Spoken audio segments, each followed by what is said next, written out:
So we're going to get started, and our first talk this morning is by Michael Guy Thompson. And that's actually the name of your talk, what is called healing, right? Yes. Okay, apropos to the workshop.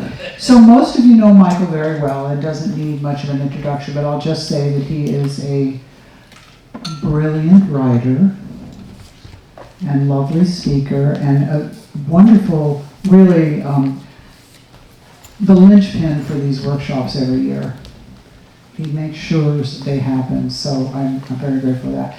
And I think the thing that over the years I've really come to love about Michael's work, and he's written over 6 books, by the way, is this amazing ability to take very complicated theoretical academic concepts and bring both in the mystery and the ordinariness of it, and how it actually applies, you might say phenomenologically, but to everyday life, and just makes it so accessible. I really appreciate that.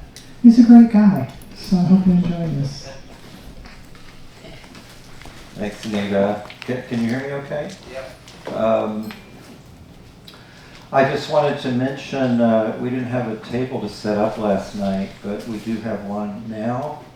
So it has the programs, hard copies of the schedule. And also there's a few books now. It's laid out on the table. There's one by John Mills, another one by Will. And I have 3 of my books out there, but one of them that is just about to come out in the fall called Essays in Existential Psychoanalysis. And there's some order forms if you're interested in pre-ordering. Rutledge is offering a 20% reduction, which brings the price down to $32. So in the world of 2023, that's not a bad price. Just wanted to mention that. If you have any questions, just let me know. So as Nita mentioned, the title of my talk is what is called healing. This is a relatively short talk, maybe 25, 30 minutes, and I just wanted to leave a good amount of time for discussion. So, what is healing?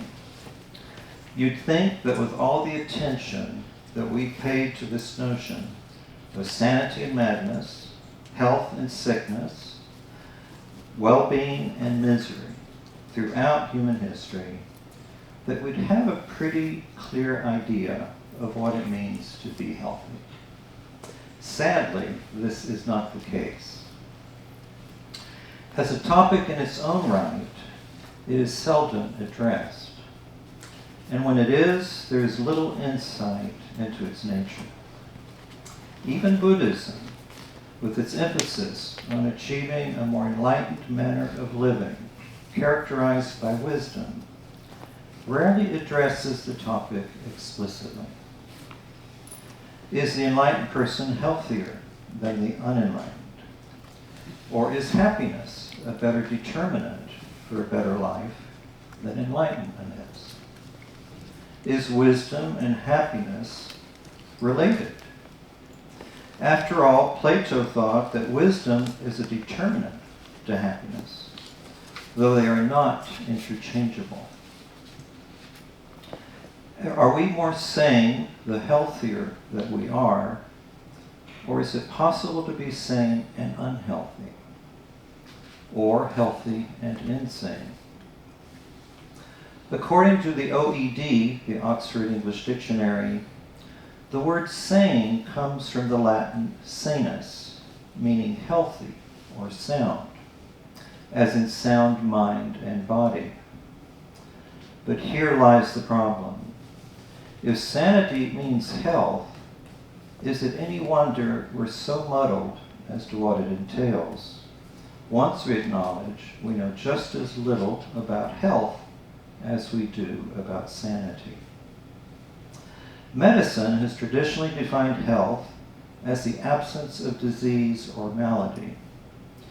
This is the conceit of Western medicine, which endeavors to treat the illnesses it diagnoses with little awareness of the healthy condition it furthers. Unlike Chinese medicine, for example, which defines health as a state of wholeness and balance, Western medicine is content to treat illnesses by eradicating their toxic or otherwise unwelcome symptoms, hoping for the best outcome. If not a cure, then perhaps a reduction in suffering or prolongation of life. As in the old adage, I dressed the wounds, but God cured him. Western medicine has accomplished remarkable advances in the treatment of illness in spite of its narrow focus. But it also reminds us why Western medicine is ill-suited for treating what it portrays as mental illness. Psychiatry's strategy in treating mental states is virtually the same as when treating physical maladies. Locate what is wrong and neutralize it. Health, whatever it is, will take care of itself. We're finally beginning to realize the limitations of Western medicine, focusing more deliberately on what health is and cultivating it thoughtfully. Isn't it time that we did the same about our minds? What I want to explore with all of you this morning is the nature of health or healing, what it is, and how to affect it. In order to do this, we'll have to also touch on the notion of authenticity, a seminal concept in existential philosophy as well as in psychoanalysis. In order to get there, we'll have to take a journey through the etymology of terms such as health and sanity, in order to get to a notion of healing that we can relate to and maybe embrace. I hope in the end we'll agree that health and authenticity are not only related, but decisively so. But first, let's talk about the word health and explore what this word can tell us. Actually, the word health or healthy and sane or sanity are closely related. According to Partridge, the word sane is cognate with the word sanitary, sanitation, and sanitarium, words with which we're all familiar. We usually think of sanitary as related to cleanliness, and it is, but only indirectly. Sanitary literally means healthy, but because a dirty kitchen or surgical theater is deemed unhealthy, the terms health and cleanliness became synonymous. On the other hand, a sanitarium is a place crazy people go to in order to become sane, as in mental sanitarium, as distinct from sanitariums that segregated persons suffering from tuberculosis before antibiotics were invented. Partridge tells us that the word sane is also akin to the Greek aiano, meaning I heal, and cognate with the words health and healing. If sane or sanity means healthy or to heal, then what does health mean? Partridge tells us that the words heal and health come from the word whole, spelled with a W, which in turn is derived from Middle English whole, spelled with an H, and Old English ha, meaning sound, as in sound body or mind, or the word complete. You could say that to be healthy is consistent with the feeling that there is nothing missing in your life. Does this mean that to be healthy or to heal means to make whole? The word whole gives rise to wholesome, which we typically associate with health. It also gives rise to the word hail, as in hailing a taxi. The origin of this expression, however, was used as a simple greeting when shouting out hail to an acquaintance, as in be well. When we greet a friend with the salutation, "How are you?" we're inquiring into their health, which every one of us appears to be obsessed with. To hail also means to make well, or to cure. To hail and heal are closely related, though not interchangeable. To sum up, the word sane is cognate with the word health, which in turn goes back to the word whole, which among other things means sound or complete. Now we have to wonder, what does it mean to be sound? There are three meanings for the word sound. Two are nouns, which connote a body of water or noise. The other is an adjective, and that is the one we want to look at. Partridge tells us that sound comes from the Old English sund, and is akin to the Latin sanus, meaning flawless or unharmed. The OED expands on this further, suggesting that a sound person is free from disease, infirmity, or injury. It also means to be unimpaired, in good condition, wholesome, of solid or ample character, morally good, honest, sincere, and of sober or solid judgment, as in one must be sober to judge effectively. Now let's summarize what we've learned about the word sane and all of its apparent limitations. Taken together via our etymological inventory, to be sane is to be healthy, to heal, to be whole, wholesome, or complete. To be sound, to be well, and to make well, or to cure.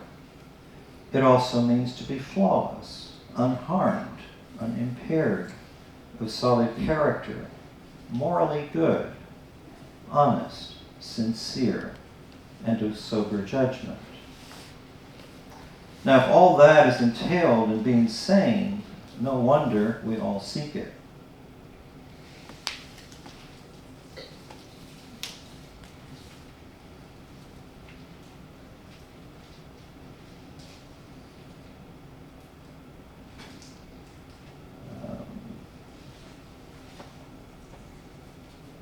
So it's well worth noting at this juncture that the word wisdom, the objective of Buddhism, though not etymologically related, is nevertheless akin to sanity. The word wise derives from the word vide, which literally means to see. Derived from the Latin udere, it is related to the Sanskrit words Veda and Vedanta, the Hindu word for knowledge. The word vide also gives us the word visa, envisage, visible, vision, visionary, visitor, advise, evidence, interview, improvise, review, revise, supervise, survey, clairvoyant, wit, wizard, and of course, wise and wisdom. The OAD defines wisdom as a manner, custom, and course of action, as in likewise or otherwise. The wise person possessive and exercises sound judgment and discernment, having the ability to perceive and adopt the best means to accomplish an end, qualities we attributed earlier to sanity. As we now see, sanity and judgment are inextricably connected. But we have also seen that there is more to sanity than judgment alone. One of the most common ways of characterizing a crazy person is that he or she is split or broken. The schizophrenic suffers from a broken mind or broken heart. The paranoiac is literally beside himself. Para meaning beside, nous meaning mind. Split into two people or minds. Among psychoanalysts, splitting is embraced as the most prevalent symptom, or rather defense mechanism, of psychosis. If there is any truth to these assumptions, then it makes sense to think of health as the reverse of splitting, of becoming whole again, as in wholesome and solid, completely who you are. But health is more complicated than simply becoming a whole, solid person who had fallen apart, had come apart at the seams, and lost his or her bearings. It also implies the wherewithal of taking off the mask I was using to conceal myself from others, of coming out of the closet and becoming, perhaps for the first time, who I am, without fear of consequence. This is probably where the notion of honesty comes in, and why the term is associated with becoming a sounder person. If pretending to be someone I am not is dishonest, then becoming who I am would entail honesty, to be genuine with myself and with others. When I am honest, I no longer need to affect the subterfuge that we associate with madness. Now I want to turn our attention to the role that authenticity plays in health, which addresses the healing aspect of honesty. What does authenticity entail? And how does becoming more authentic heal and facilitate a more healthy and sane way of being with myself and with others? First, I want to direct our attention to the work of D.W. Winnicott and review his conception of true and false self phenomena. Winnicott never invoked the term authenticity specifically, but his conception of true and false self enjoys important similarities. Moreover, Winnicott was one of R.D. Laing's supervisors when Laing was undergoing his psychoanalytic training at the British Psychoanalytic Society in the late 1950s, during the period when both were developing their respective conceptions of the false self system. Laing and the divided self, Winnicott most notably in his 1960 paper, Ego Distortion in Terms of True and False Self. The same year Laing's book was published. Winnicott believed that Freud's structural model of id, ego, and superego didn't adequately address the problem of selfhood, and that it was impossible to locate a personal self in Freud's schema. Was the ego the self, as Freud implied, or was the entire tripartite structure the self? But a divided one, which Freud also inferred. Winnicott introduced the notion of a self, borrowed from Jung, to connote both a personal and technical term that was more or less superimposed onto Freud's structural model, but intended to replace it. This decision was slightly problematic because Winnicott didn't really integrate his model with Freud's, but permitted them to exist side by side. Some have suggested that this was a split in Winnicott's thinking. This was typical of Winnicott, a strategy he adopted when reconciling Melanie Klein's theories with his own. Not entirely rejecting her theory, but not integrating it with his either. Be that as it may, though Winnicott's theory of a false self lacks theoretical cohesion, it does compensate for the lack of a self in Freud's model. Briefly, Winnicott posits a true self at the beginning of the child's development, while acknowledging that it shares similar qualities to Freud's conception of the id. Winnicott and Freud both believed that the child lacks an ego at this early stage, and that the mother serves the function of an external ego for her baby, epitomized by Winnicott's unsettling statement that there is no such thing as a baby without a mother to nurture it. The child begins to develop a false self after 6 months or so, as a normal part of its development, at exactly the same time that Freud believed that the ego begins to emerge from the id. Winnicott admits that his conception of the true self shares similarities with the id, just as the false self shares similarities with the ego. However, at this juncture, the similarities between Winnicott's and Freud's respective schemas ends. Though Winnicott held that the emergence of the false self is normative, he also believed that the baby may form its false self prematurely if the mother doesn't provide sufficient nurturing by intuitively understanding the baby's emotional needs. Should this happen, or rather not happen, the baby has no recourse but to reverse roles and undertake to mother its own mother, or primary caretaker, in order to secure its own welfare.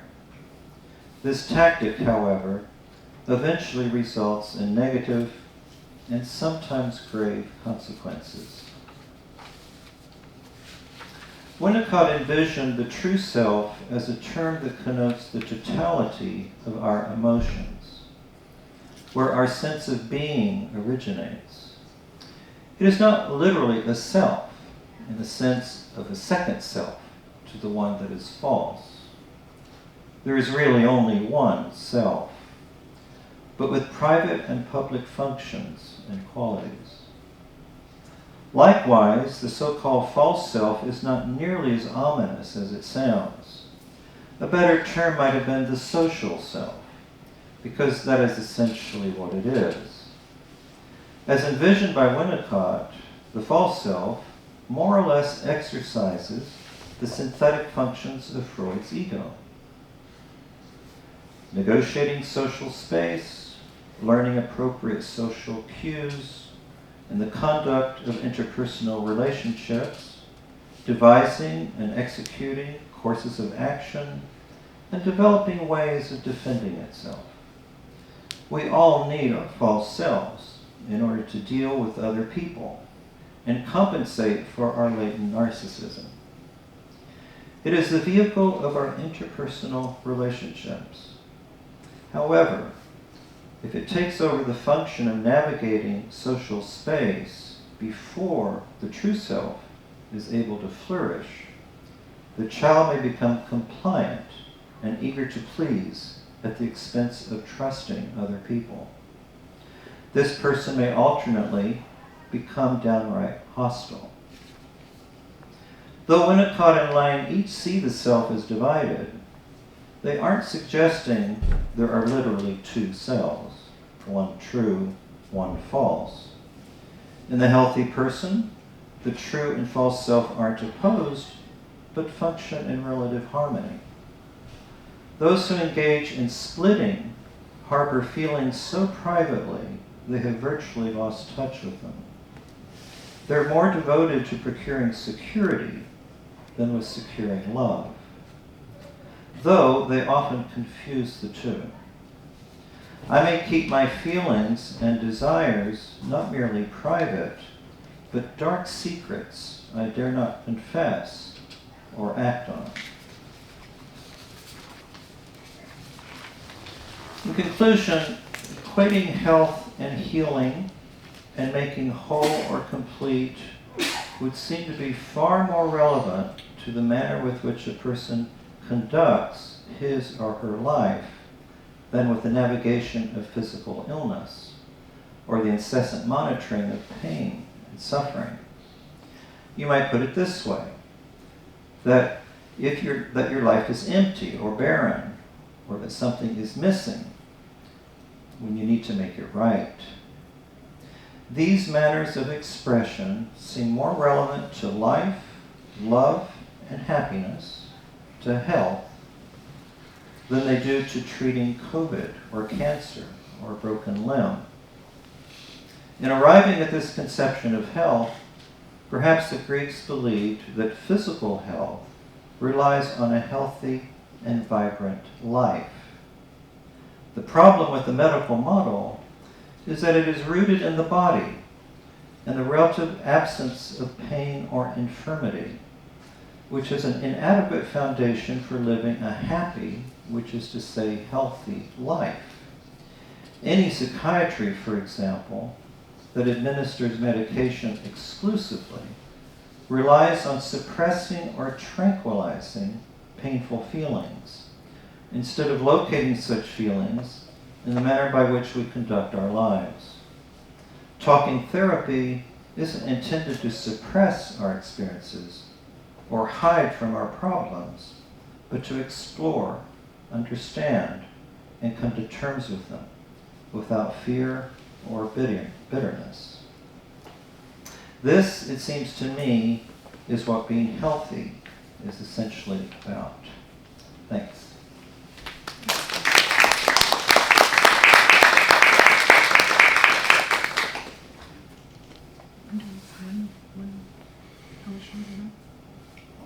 Oh gosh, do you have a program? Somebody have a program? What time are we supposed to be done? Yeah, that's what I thought. 11, right? 11? Plenty of time for questions. Thank you, Mike. That was different than I heard you talk about. I really enjoyed all the etymology, which you often bring in, but you brought in a lot of that, and there was some way in which you just really talked us down to the very simple concept of what it is to be healthy and healing. So I would like to open it to questions. I don't know if Fritjof wants to comment at all.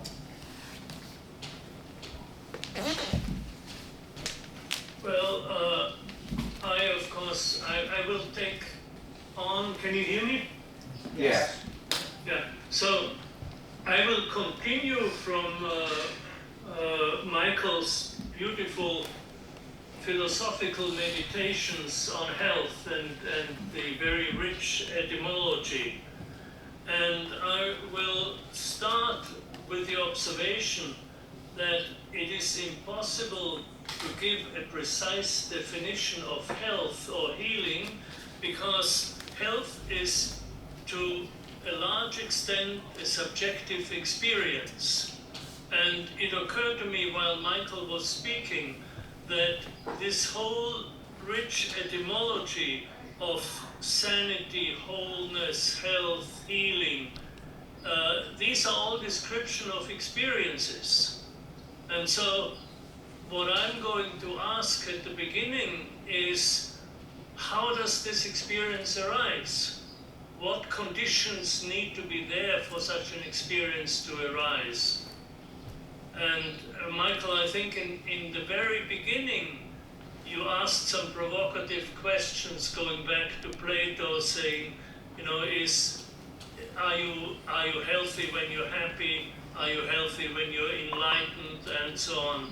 And so I'm not going to answer these questions, but I'm going to ask, what are the conditions for this experience to arise? And I'm going to talk about a specific scientific model, a systems view, a systemic view of life and of health.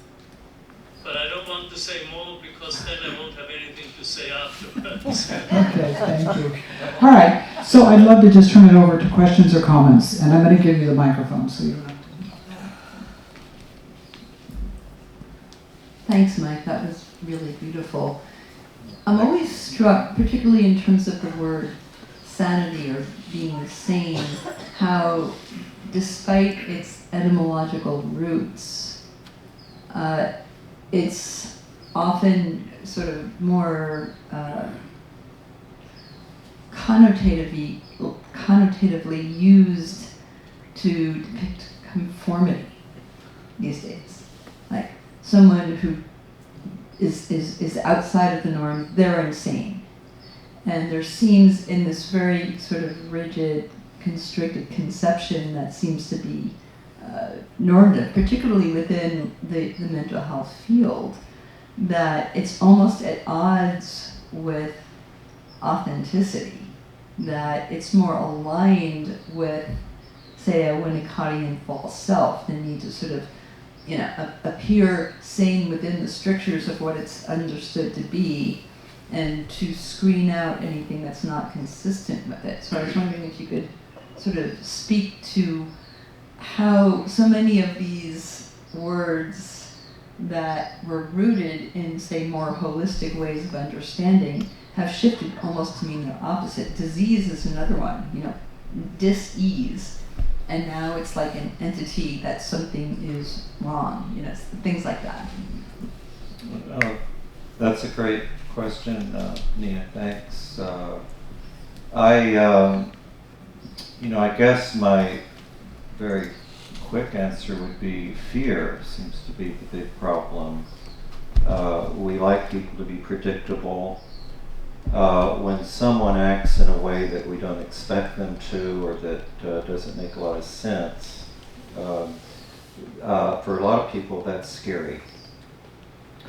This is something that, of course, I noticed and Nita did too in working with Lang, and some of the extraordinary power and magic of living in these houses with a wide variety of people who, as I mentioned yesterday, would have been in a mental hospital, had histories of incarceration, some of them, being treated fairly brutally by psychiatry.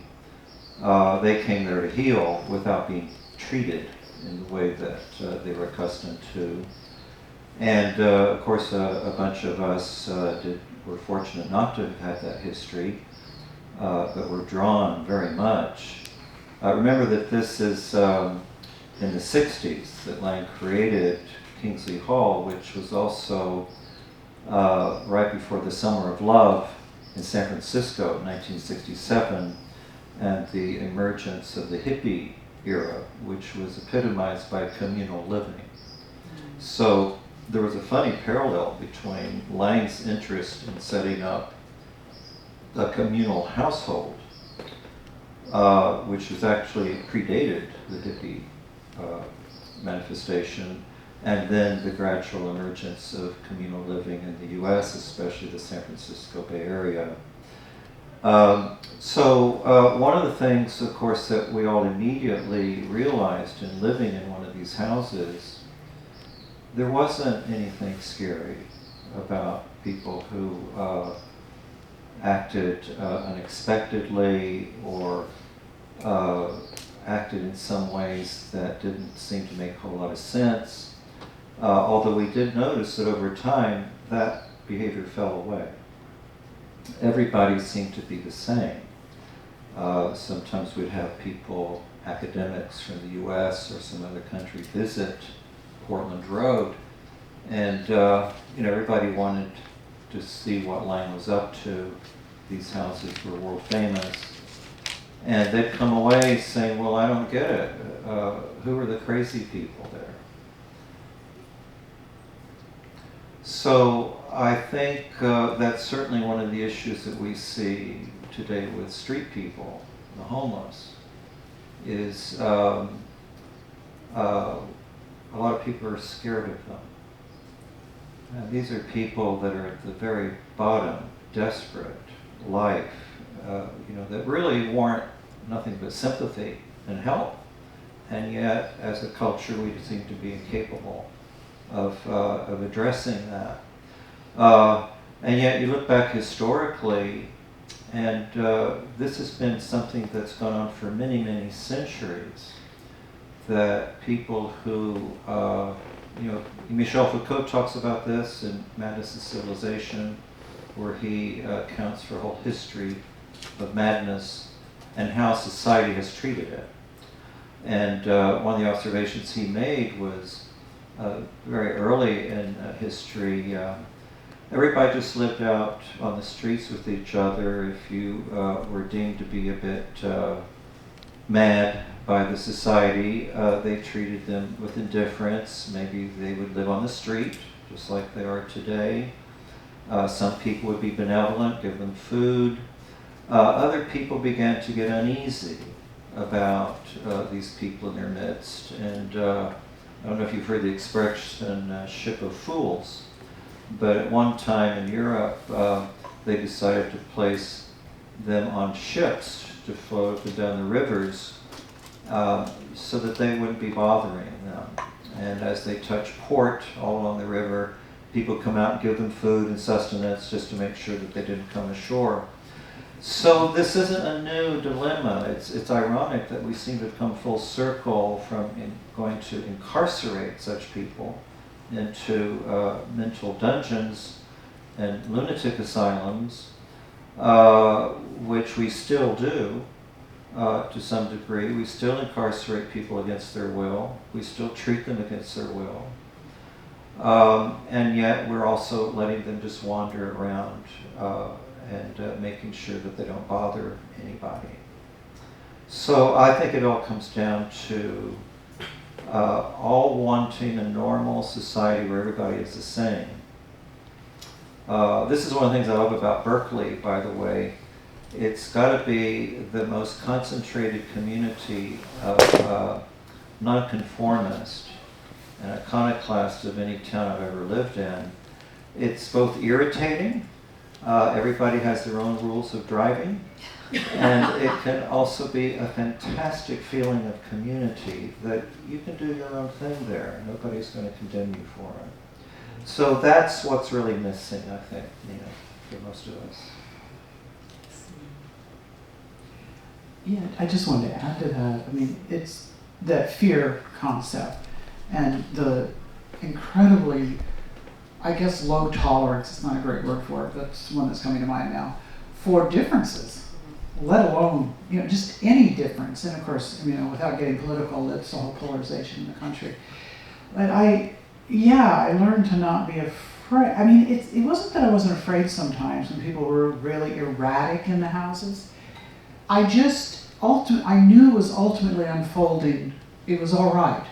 There was more of a trust. So there was a lot of a trust element that I learned that has carried me in, through my whole life in working in mental health and in substance abuse and so on. So there's this trust in the optimal unfolding, even though sometimes I was scared, right? I mean, it wasn't like we were ever scared. I mean, there were moments, but not that many. Well, we sometimes the trust has consequences. There were occasions when someone was assaulted unexpectedly. I was assaulted a couple of times. One woman was attacked savagely with a broken bottle and a knife and went to hospital. But out of all the years there, those 3 or 4 incidents stand out as the only time something like that happened. So yes, if you're going to be trusting, there's always a bit of a risk. Yeah, I just think the upside is so enormous, that you can manage that. And I think the incidents of violence, those two were very different too. I mean, a couple of them were very different.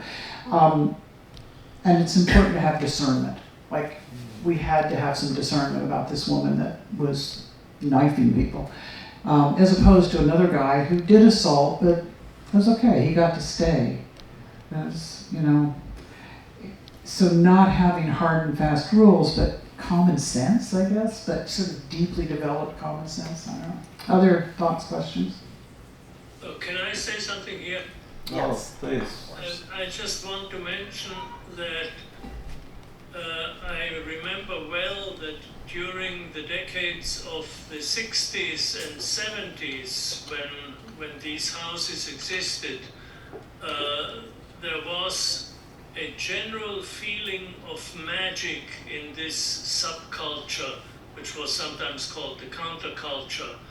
And it was a feeling that reality is more complex and more wondrous than our rational mind can understand. This was facilitated by psychedelic experiences and it was also expressed in the art of the time. When you think of the films of Fellini and Buñuel and Godard, or you think about experimental theater and various other forms, music, so-called free jazz, it was all very complex and magic and wondrous.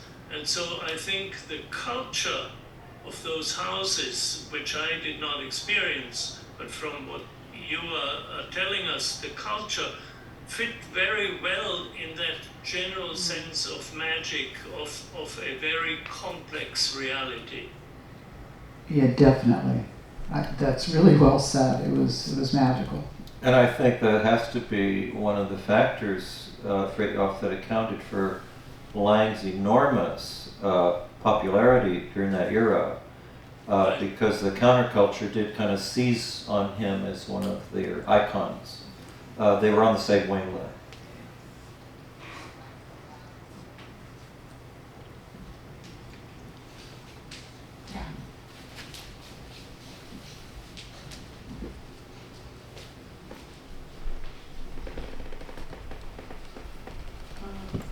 Thank you, Michael. Very nice paper. I was thinking about sanity and being cleanness. And I remember when my mother was in New York in 1993, she was amazed and surprised because all the restaurants were really clean, and actually she didn't like it. She missed the dust and the dirt, and she was, oh, this is so sanitary, my daughter. This is, used in Brazil when there was lots of more dirt in restaurants. So she missed it, and she didn't like the sanity of it. So I'm thinking about also the cities, very clean cities, no people on the streets. And you said a sympathy for people on the streets. So I'm thinking about sympathy for bacteria. Not all the bacteria are bad. So it could be more sanitary to have sympathy for bacteria also, and dirt. Not all of them, but a little bit more. That's what I'm thinking. Oh, I love that, Estrella. The relation between cleanliness and sanity is fascinating.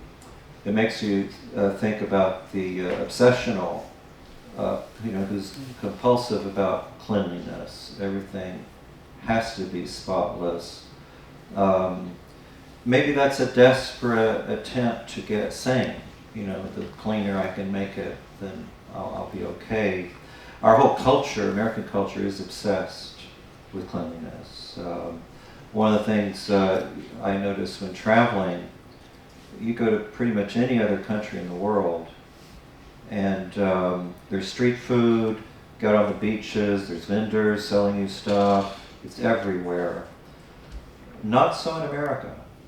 There are rules about sanitation, what's permitted to be sold and eaten in every context you can imagine, including beaches, which of course are too vast to regulate very well, so there just aren't opportunities on most beaches unless it's by some hotel. But yeah, there must be something about one's relationship to being clean which might in extremities be antithetical to being healthy.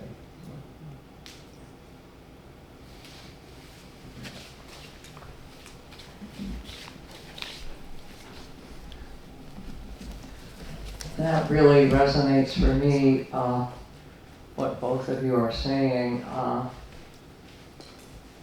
I work with the Faithful Fools in San Francisco, and what we do is accompany people and learn from people, and we all learn from each other. We don't do things for people. We don't say, oh, we can get you a place to live, oh, we can do this, oh, we can do that. we can accompany people and work together and live together. And I realized that since Silicon Valley moved into Market Street, there's no tolerance whatsoever for street people. They're just in the way, they're dirty.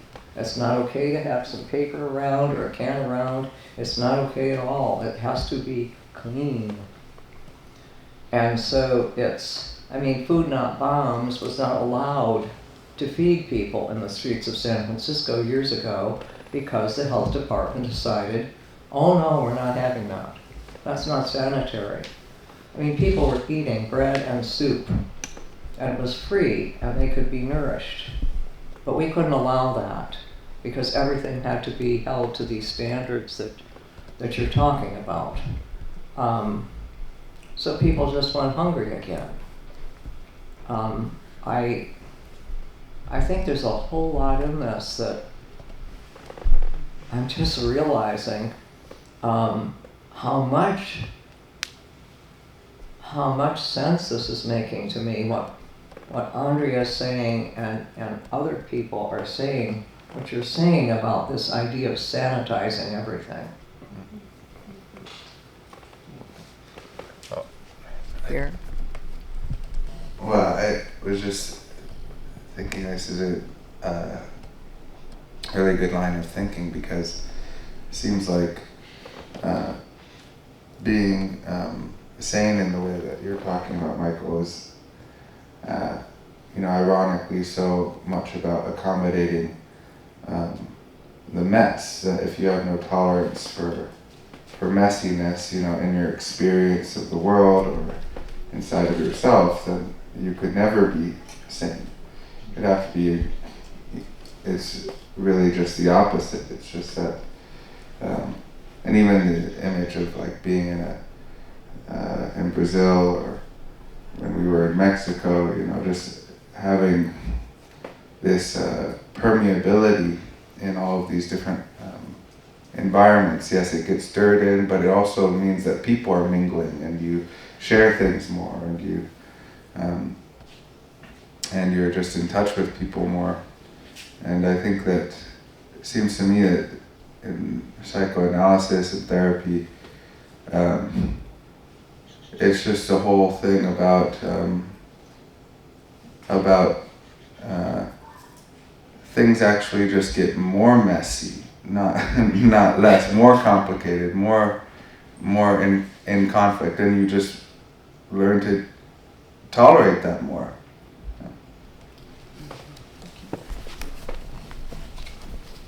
Thanks, Nick.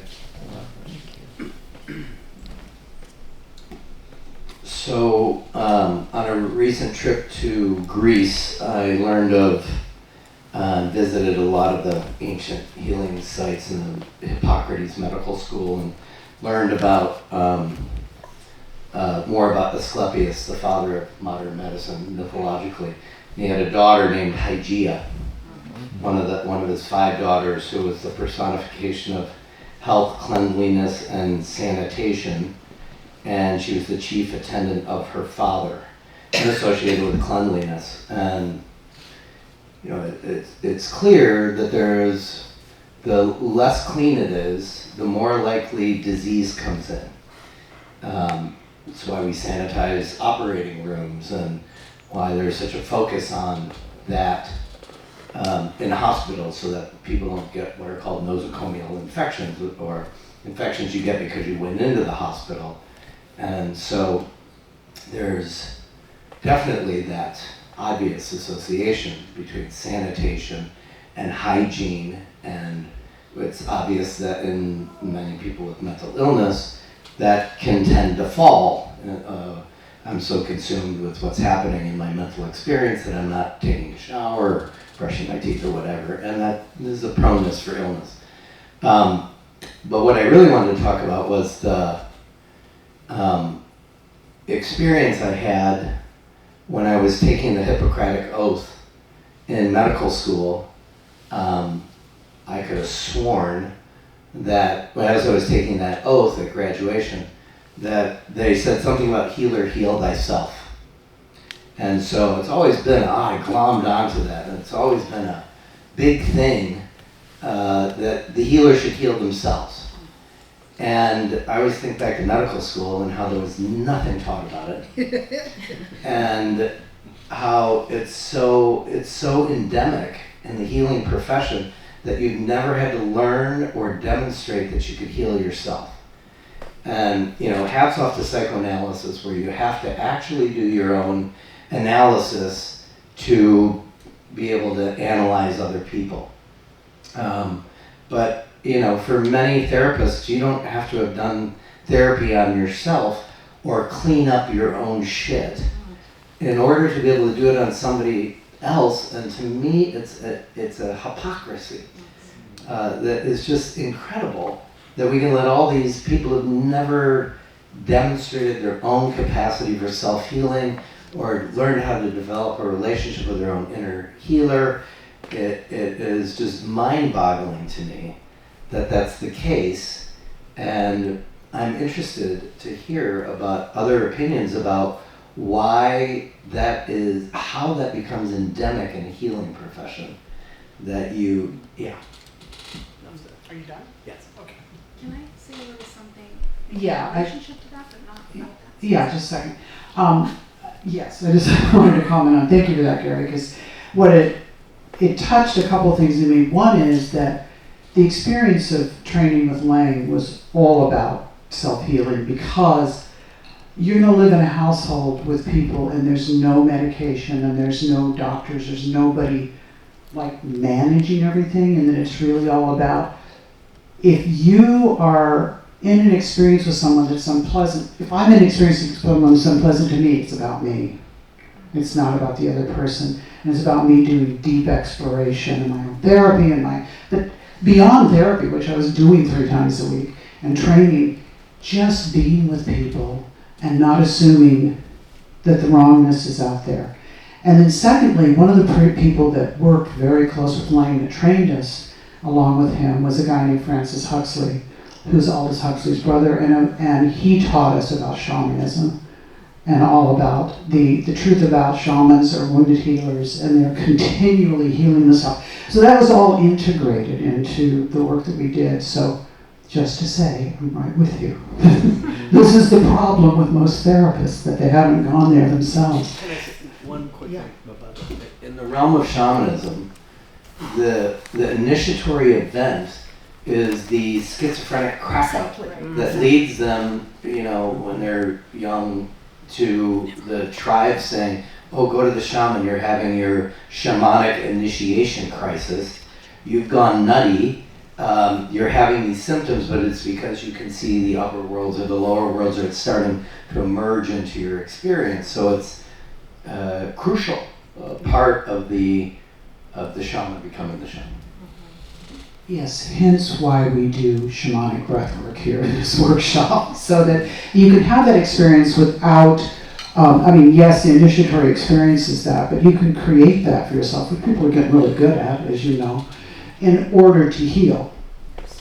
Well, and there is a model in psychotherapy called the wounded healer, and there's a whole diagram that talks about as the therapist is able to hold their own woundedness, then the client, who is the wounded one, can also access their own inner healer, so that if the therapist is only in their therapeutic role, then the client can only be in their wounded role.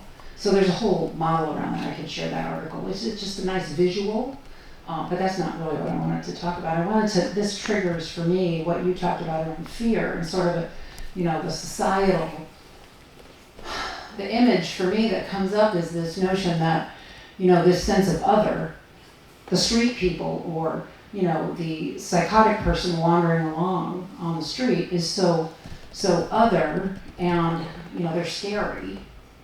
And I, as a community member who owns my home and who goes to the theater and who goes out to dinner, have to other them so much, because it's really a very thin line between me and them, because really, if I'm honest with myself, I have, I being the collective I, I have my own places where I feel really vulnerable, where I feel really scared, that I can't sleep at night because I'm deeply afraid of something, or I'm fighting my own depression, or I'm so anxious every day that I go to work that I can't really think straight.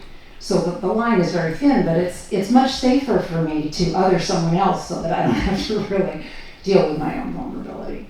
So to me, that just triggered something in me which really relates to what we're talking about here in terms of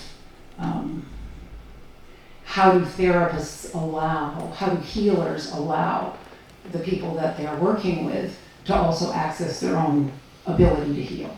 So somehow that's all connected. Yeah, I like that. I think fear is just such a universal emotion. Of course, psychoanalysts prefer the word anxiety. Maybe the word fear is too scary. Anxiety kind of makes it a little bit more abstract. But I think one of the things about fear is it's always about us, not about the object of the fear. So maybe when people see a street person and feel a moment of horror and disgust, they're really worried about their being in that place one day. And we just don't want to see I think it. it's very unconscious Yeah. for most people, but I do think that it's a thin line if Yeah. you're honest with yourself. I think so. Will? Will or Heather? Will has his hand up. Go ahead, Will. Oh. Do you want the microphone? Go ahead, Heather. Okay. You have the microphone. All right, I'll give it to you. So this notion of the abject is coming to me here, and I want to reference this author, Zakiya Amon Jackson. She's at USC in Los Angeles, and she writes this book, Becoming Human, Matter and Meaning in an Anti-Black World. And she's talking about the persistent question regarding the blackened people's humanity. And she talks about moving beyond the critique of bestialization. And I'm thinking of the unhoused here, the way that they are the abject. We're disgusted by them. And I'll read a couple more sentences here. She says, moving beyond the critique of bestialization to generate new possibilities for rethinking ontology, our being, fleshy materiality, and the nature of what exists and what we can claim to know about existence. And her writing is about the process of imagining excuse me, it's on the second page what I wanted to read. To reject not only the racialization of the human-animal distinction found in Western science and philosophy, but also challenge the epistemic material terms under which the specter of animal life acquires its authority. So what emerges from this question is an unruly sense of being, knowing, feeling existent, one that necessarily disrupts the foundations of the current hegemonic mode of the human. And then I just wanted to quickly, so this is a wonderful book, then the abject, no, I don't want Big Sur Weather, abject.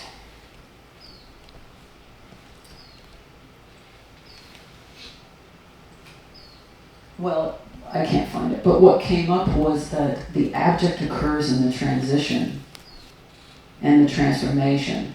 So I think there's something to this word that we need to be dwelling in, that there is something that's inherently us in the abject, but that it's I don't know, well, it's in the unconscious. It's completely inconceivable as our nature.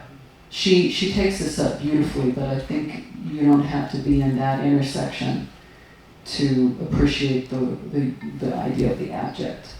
Yeah, that's gets related to what Shannon has called the other, which I think gets back to, we were looking at health and sanity, that it always comes back to the word whole.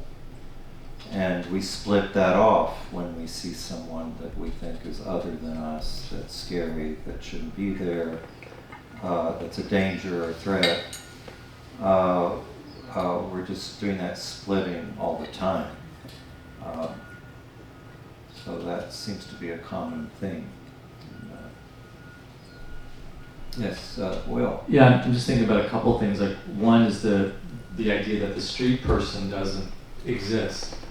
And an example of that is, like, if I'm in San Francisco and I see lots of people walking back and forth from their jobs and headed, and there's one person sitting on the ground and they're wearing very different kinds of clothes, then I start to think that that person is something. I recently, like about 3 months ago, moved to the foothills of the mountains, and there's a lot of cannabis grown in that area, and the culture is really different. And so when I was first getting to know the town that I live in, I would see people, and I would sort of kind of reflexively like, oh, that's this. Now I found out that there are homeless people here. Those are some of the homeless people here. And then actually I started going to the bar, and I started going to downtown. I realized that a lot of the people that I was thinking from one framework would be a street person were definitely not, because there's maybe a culture of sitting on the ground when you're on the street, or there's different people are dressing down. It's just like a very, very like hang out and mill around and sit and not do much seemingly is not necessarily means that you're a street person. So there's all these kind of assumptions and constructions that happen before we actually, and maybe that place of not knowing and finding out is really important. The other thing I was thinking about is the idea that in open dialogue, which is this family therapy based response for when there's a concern about somebody, the idea is that psychosis doesn't exist, that this idea that there's something inside of a person that has gone awry isn't actually what's happening, that something is happening in the relationships between people. So when you see a person, you're not seeing an object in space, you're seeing the kind of like the collision of all these different relationships and the relatings that people carry between them. I think that's a really interesting way of thinking about it, because a lot of within the idea of sanitation and health and the conversation is this sort of Protestant, how do I clean my own doorstep, kind of like good works, like get my shit together, and maybe all of your shit is everybody's shit, and there's only one healing going on, there's only one. And the other thing I was thinking about, and then I'll wrap it up, is that in nature there's no distinction between health and unhealth, because everything is just healing all the time. Anything that you can identify as a disease in nature from a different perspective is serving the purpose of evolution or culling a herd or strengthening a species, or it's the success and the survival of a bacteria, or the success and survival of an organism. So I think the notion of health or healing only can really come in once some kind of relationship with nature has already been broken, maybe. Yeah, I think we're actually out of time. We stop at 10:40, and you're going to start. Can we give Nina? She's had her hand up for a long time. Okay. Can we just let her? Just a quickie. So Last one. I just want to sort of bring this back to for those of us who are in the mental health profession or have had contact with the mental health profession, because I think it's very relevant. There seems to be a very clear us-them distinction alive and well within the mental health profession, and this, all of the othering, the sort of separate, the split tends to be reified, and I think it's based on a fear that, of the them residing within us, and that in order to project it out onto them, we have to sort of keep this split on the healer and you're the healee, or I'm the well one and you're the one who's the carrier of all of the madness. And so even though ideally we can all recognize the aspects of the wounded healer, I don't think our profession as a whole allows for that. There's no doubt that the profession as a whole does not allow for that. And then, you know, just to sum up this wonderful beginning to this conference is that you're really talking, I mean, this is the R.D. Laing in the 21st century, you're really talking about what Laing was all about, that there were no others, and that healing has everything to do with love and relationships. So, do you have anything you want to add? Because that was wonderful. Yeah, I really enjoyed this discussion. Thank you so Great much. discussion. Thank you all. Thank you, Mike.